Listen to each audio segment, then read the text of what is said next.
Celtics win 118-114 in triple overtime. It's a super casual post-Blizzard edition of the Garden Report, Celtics blog, and CLNS radio.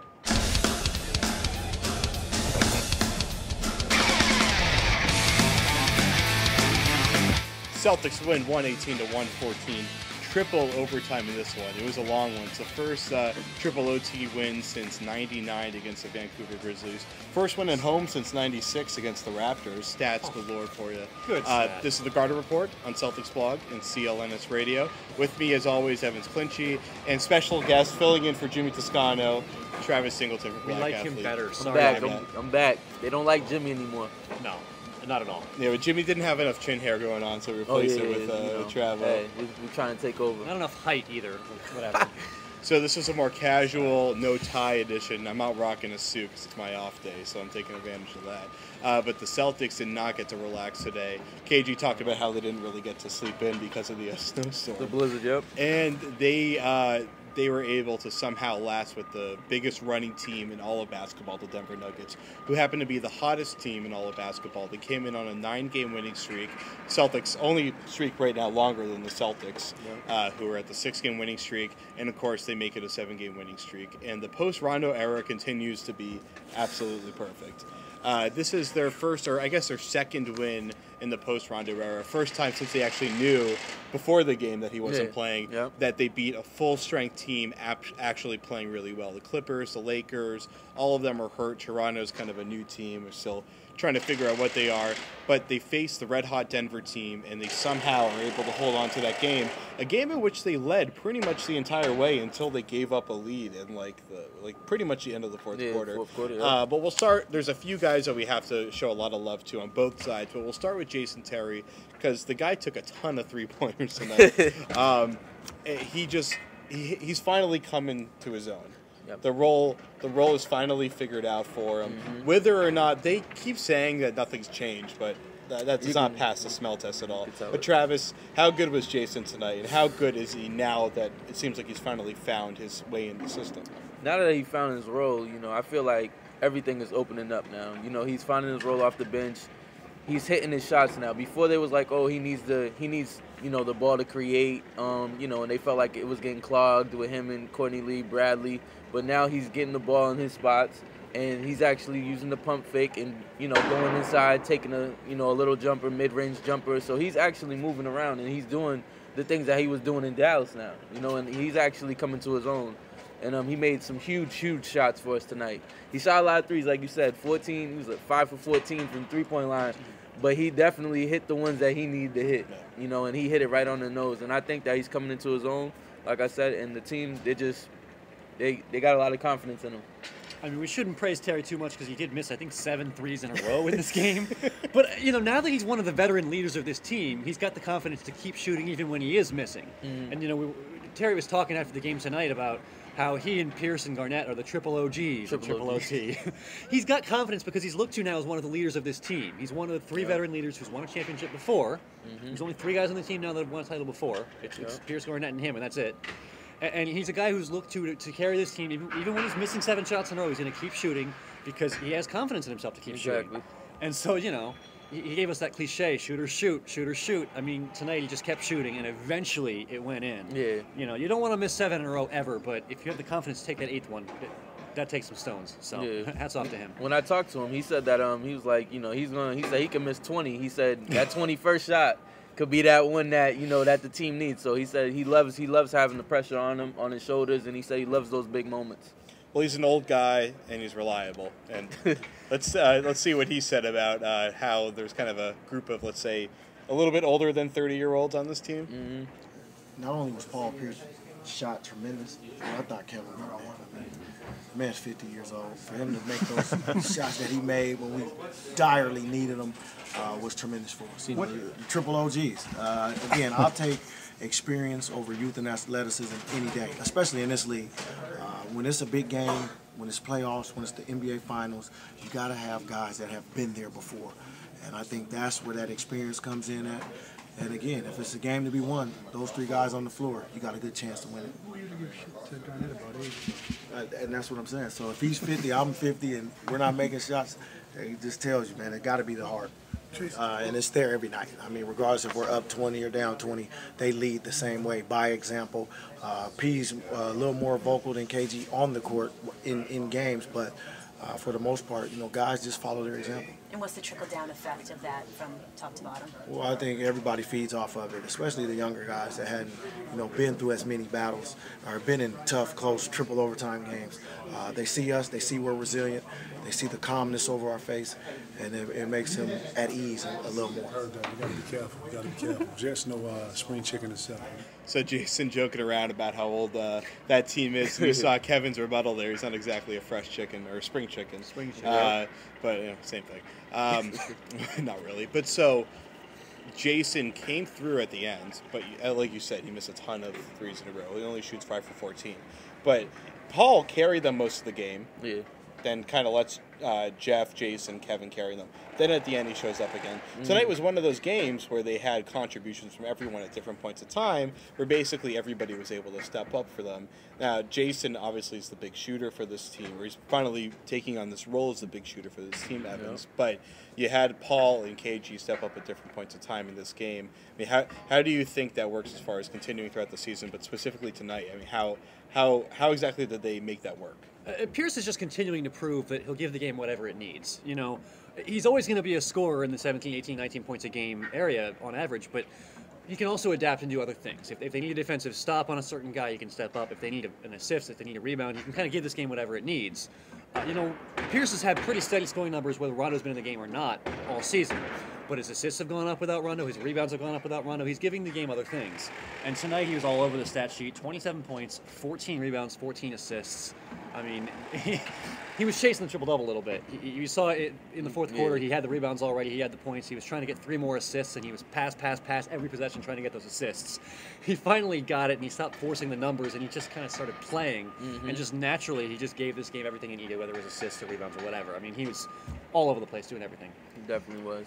Let's talk about a few big plays. There was a step-back 3 for Paul first overtime.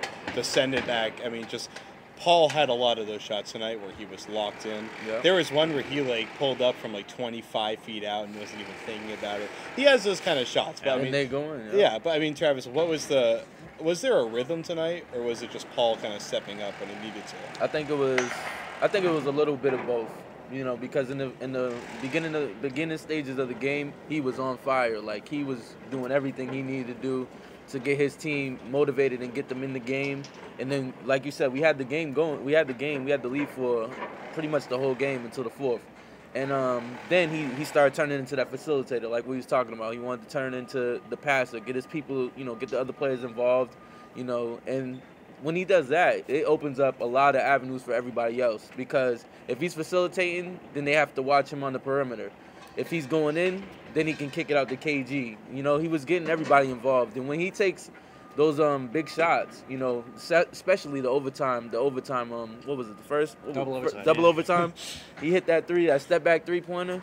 Yeah. That was pure Paul Pierce right there. And that's when he actually took over the game going into the third overtime too.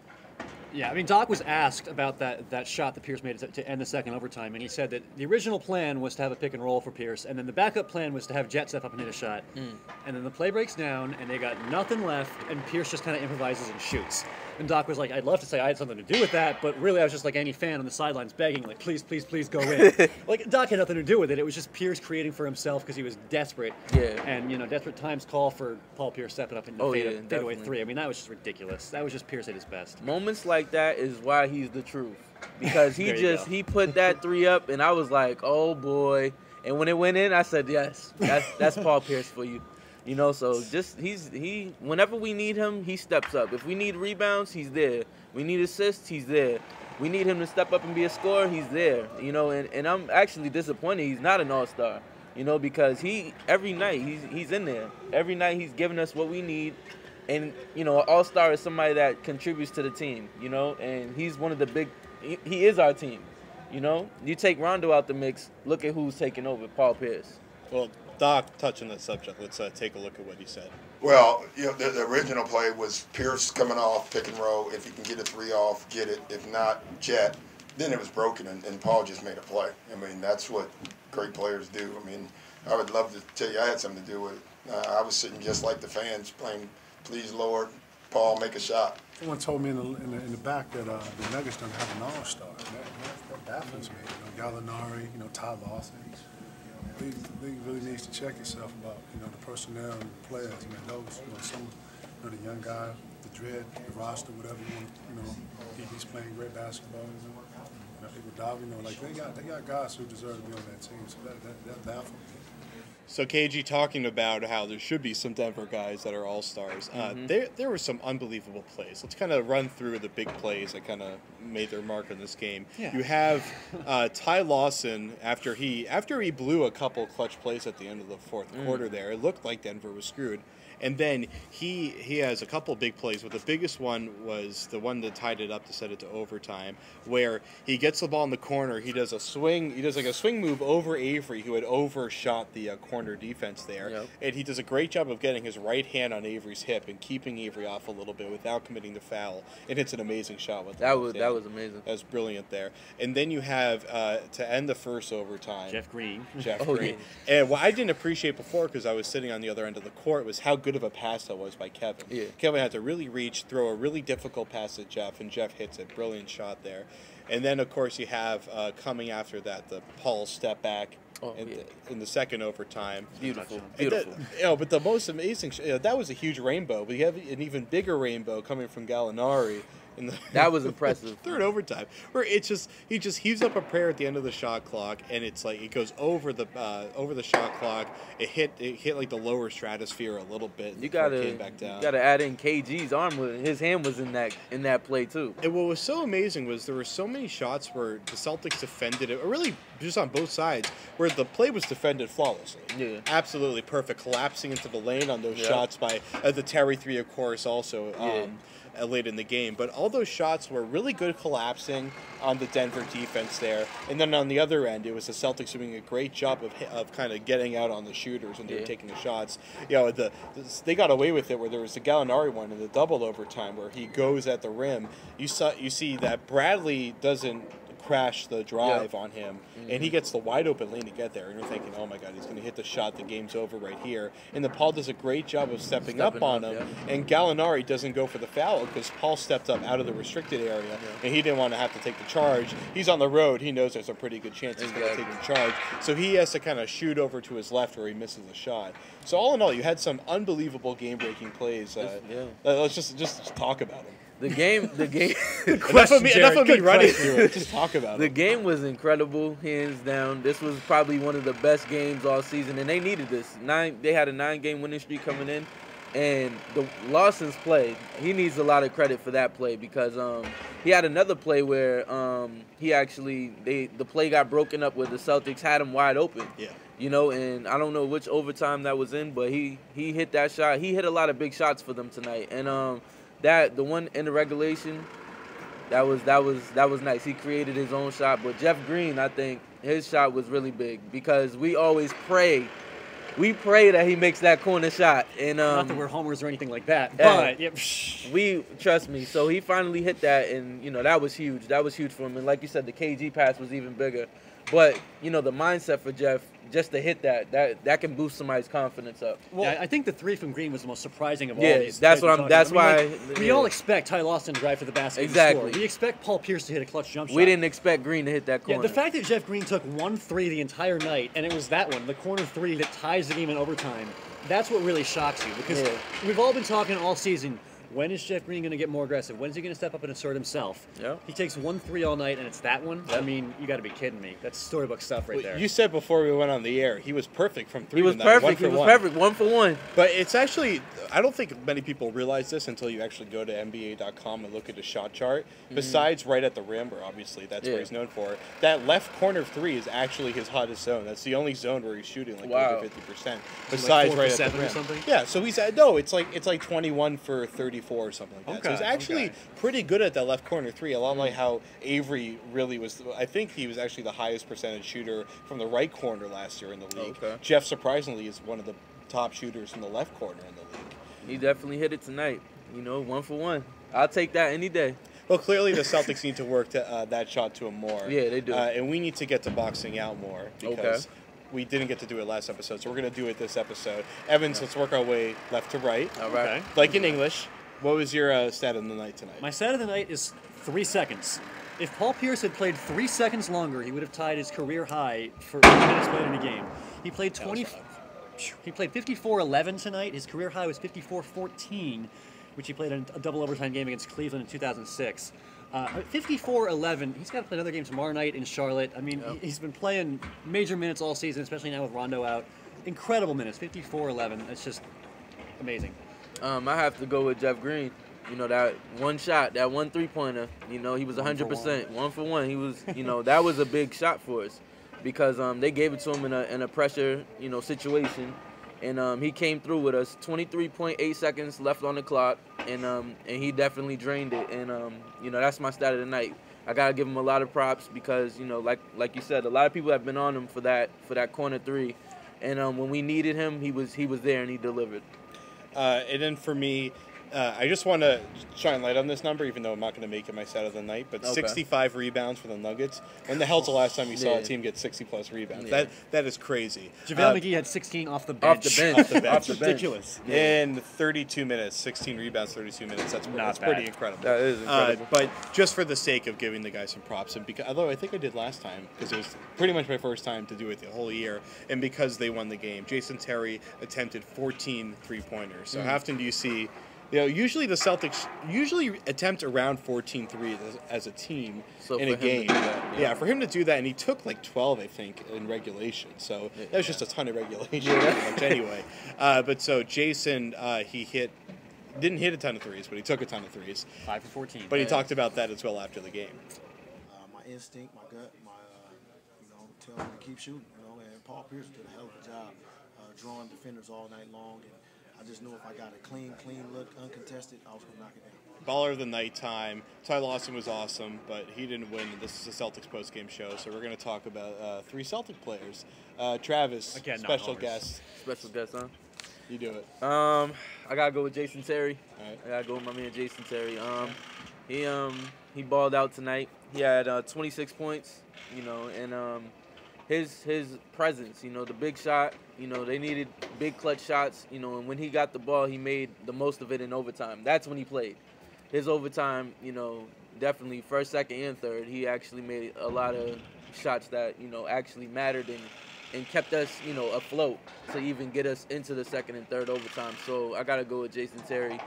And he just balled out. He even though he shot 14 threes and only made 5, you know, I'm still gonna go with him. He had 26 tonight, and you know, he's been on a roll. He's been on a roll. He's finding his niche, and he actually knows who he is now, you know, on the team, and he knows what he has to do, and he knows that he's a veteran, and that, you know, the younger cats are gonna look at him and, you know, try to mimic what he's doing, and it's stepping everybody's game up. So Jason Terry definitely, and he brings that confidence to the team, the swagger they need. You know, after every shot, he's going over the fans, yeah, you know, so he's getting them hyped up and everything like that. So I like that, you know, so that's cool. That's my baller.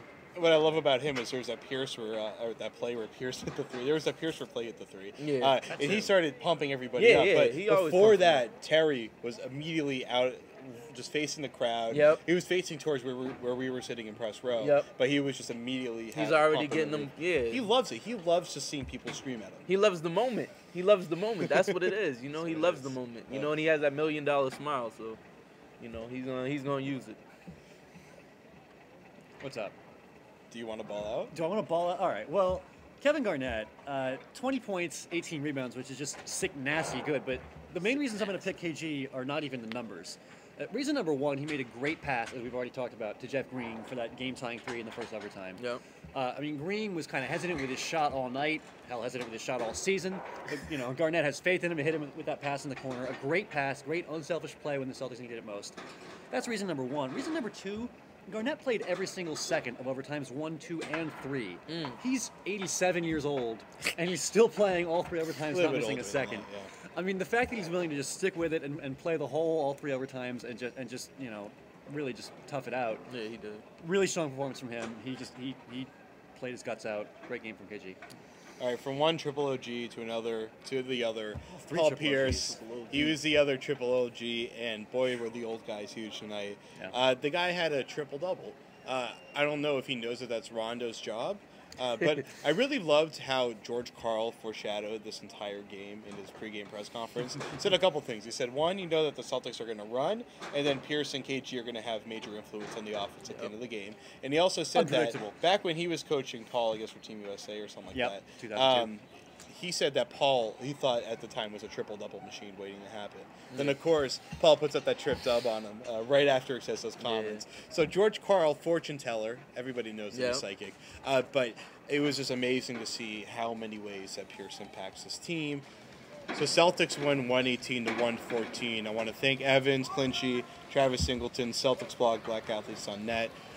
Next game for the Celtics, Monday in Charlotte. Then they're here Wednesday against Chicago. Then we're going to be off for a couple of weeks until they come back against, I think it's against the Warriors on Friday the 1st. All right, it's the first game back in town because they go on a big road streak road trip. That's the word, because they're on a big winning streak, if you will, right now. Don't forget trade deadline too. That's right. So we'll bring you coverage on Celtics blog and CLNS radio and Black Athletes on Net for all this stuff happening over the next couple of weeks. So for Evans, for Travis, my name is Jared Weiss from CLNS Radio. Celtics win 118-114 in triple overtime. This is the Garden Report.